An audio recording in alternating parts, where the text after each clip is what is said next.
KAPPA-AUTOMATE, how to load a gauge. This video shows how to load gauge data. Gauge data can be split into two broad categories, production rates and the rest, which includes measurements like pressures, temperatures, pump frequency data, etc. These data are stored under the Gauges folder. Production data are stored in a dedicated container called Production, but they can also be loaded into Gauges folder if necessary. If a well has just been created and no data has been loaded yet, there is no Gauges folder in the tree view. To load the first gauge, select the well in the hierarchy and click on Gauge in the context menu. Navigate to a required data source node, then click on Search to fetch the list of tags available. The data tag is selected from the list provided and the Next button selected to proceed. The name of the gauge can be changed if necessary. The data type and unit are checked and changed if necessary.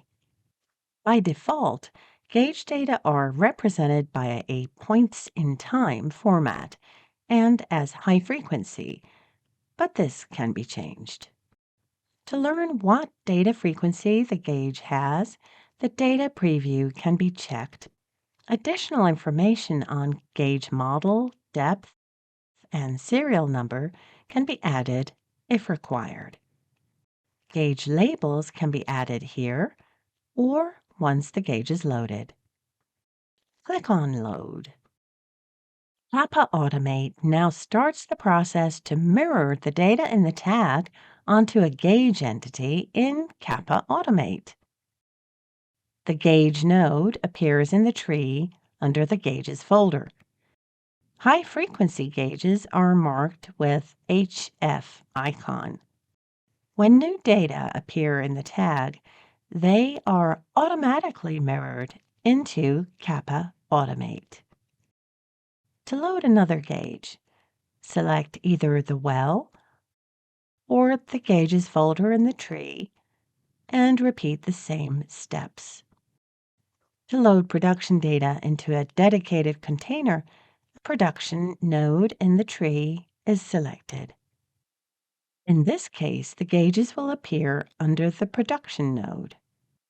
If the data loaded are high frequency, the next step should be data filtering, which is explained in a dedicated video.